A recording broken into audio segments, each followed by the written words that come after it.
Hi friends, welcome to relax recipes. இன்றைக்கி நம்ம பார்க்க போகிற ரெசிபி சென்னா. இந்த வெள்ளை கொண்ட கடலையை 2 விதமாக சமைக்கலாம். சப்பாத்தி பூரிக்கு சைடிஷ் மாதிரி யூஸ் பண்ணுற கிரேவி டைப்பில் சமைக்கலாம், இல்லது நம்ம ஸ்நாக்ஸ் மாதிரி சாப்பிட்ற சென்னா சாட்டாவும் தயாரிக்கலாம். இந்த ரெசிபி எப்படி பண்ணலாம் அப்படின்னு இன்றைக்கி நம்ம பார்க்கலாம். முதல்ல இதுக்கு தேவையான பொருட்களை பார்த்துடலாம். இதுக்காக ஒரு 1/2 கப் சென்னா எடுத்து தண்ணியில் ஓவர் நைட் ஊற வச்சுக்கோங்க.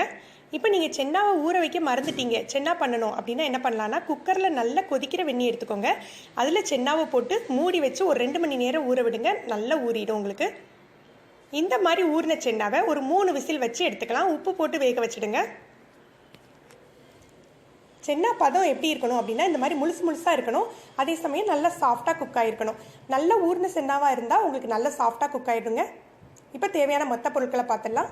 எண்ணெய், மிளகாய்த்தூள், உப்பு, சாட் மசாலா எடுத்துருக்கிறேன். அப்புறம் மல்லித்தூள் 2 ஸ்பூன், 1/2 டீஸ்பூன் ஜீரகத்தூள், 1/4 டீஸ்பூன் மஞ்சள் தூள் எடுத்து வச்சுக்கோங்க.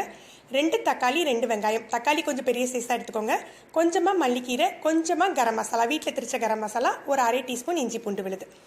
இது போக முக்கியமான ஒரு பொருள் சேர்க்க போகிறோங்க. அது இந்த வீடியோ முடிவில் பாருங்கள். அது நல்ல டேஸ்ட் உங்களுக்கு என்ஹான்ஸ் பண்ணி கொடுக்கும். முதல்ல எண்ணெய் விட்டு தாளிச்சிடலாம். இந்த ரெசிபிக்கு நம்ம வெங்காயம் தக்காளியை மிக்சியில் அடித்து யூஸ் பண்ண போகிறோங்க. ரொம்ப நைஸாக அரைச்சிக்க வேண்டாம். இந்த மாதிரி அரைச்சி யூஸ் பண்ணுறதுனால உங்களுக்கு அந்த சென்னாவோட டேஸ்ட் ரொம்ப நல்லாயிருக்கும்.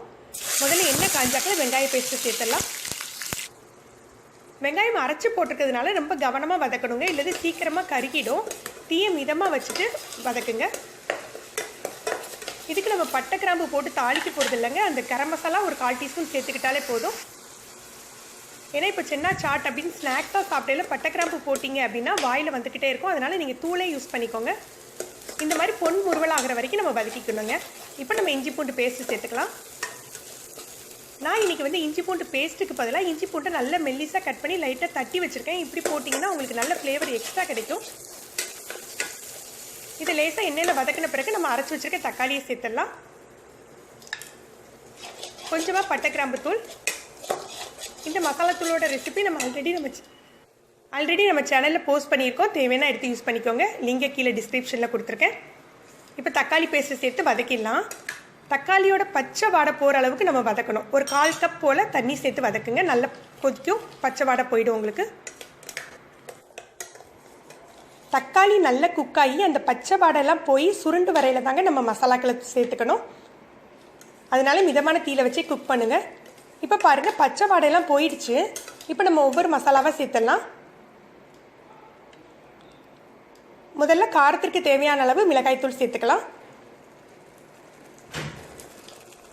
அப்புறம் மல்லி, மஞ்சள், ஜீரகம் கலந்த மசாலாவை சேர்த்துக்கலாம். இதோட அளவை நான் கீழே டிஸ்கிரிப்ஷனில் கொடுத்துருக்குறேன். இந்த மசாலா ஒரு 2 ஸ்பூன் யூஸ் பண்ணிக்கோங்க. அப்புறம் தேவையான அளவு உப்பு சேர்த்துக்கலாம். ஏற்கனவே சென்னாவை நம்ம உப்பு போட்டு தான் குக் பண்ணியிருக்கோம். அதனால் கிரேவிக்கு தேவையான அளவு மட்டும் உப்பு சேர்த்துக்கோங்க. இந்த மசாலா எண்ணெயில் நல்லா வதங்கின பிறகு நம்ம சென்னாவை சேர்க்கலாம்.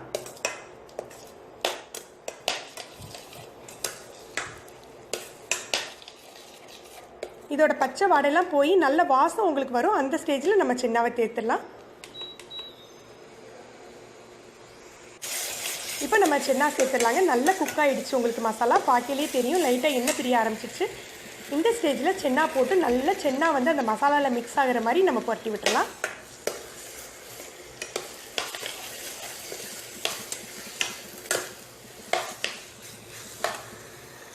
இப்போ சென்னா சாட் மாதிரி சாப்பிட போகிறீங்க அப்படின்னா ஒரு 1/4 கப் போல் தண்ணி சேர்த்துக்கோங்க. இல்லை உங்களுக்கு கிரேவி மாதிரி வேணும், நல்ல கிரேவி மாதிரி சப்பாத்தி பூரிக்கு ஏற்ற மாதிரி கிரேவியாக வேணும்னா 1 கப் தண்ணி சேர்த்துக்கலாங்க.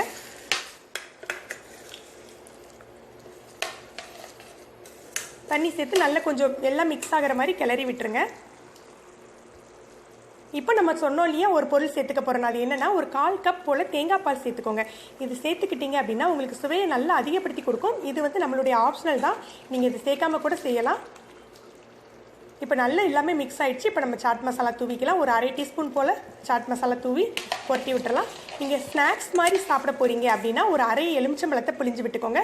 கிரேவியாக இருந்தால் நமக்கு எலுமிச்சம்பழம் நம்மளுடைய ஆப்ஷனல் தான். இப்போ நம்ம மல்லி இலை தூவி நம்ம பரிமாறிடலாம். நீங்கள் சென்னா மசாலா இந்த ஸ்டைலில் ட்ரை பண்ணி பாருங்கள். நல்ல உங்களுக்கு இந்த டேஸ்ட் கண்டிப்பாக பிடிக்கும். உங்களுடைய கருத்துக்களை கமெண்ட்ஸில் சொல்லுங்கள். உங்களுக்கு இந்த வீடியோ பிடிச்சிருந்தா லைக் பண்ணுங்கள், உங்களுடைய ஃப்ரெண்ட்ஸுக்கெல்லாம் ஷேர் பண்ணுங்கள். இது வரைக்கும் நம்ம சேனலில் சப்ஸ்கிரைப் பண்ணாதவங்க சப்ஸ்கிரைப் பண்ணிக்கோங்க. மறக்காமல் கீழே உள்ள பெல் பட்டனை ப்ரெஸ் பண்ணிக்கோங்க. மேலும் ஒரு புதிய வீடியோவில் உங்களை சந்திக்கிறேன். நன்றி.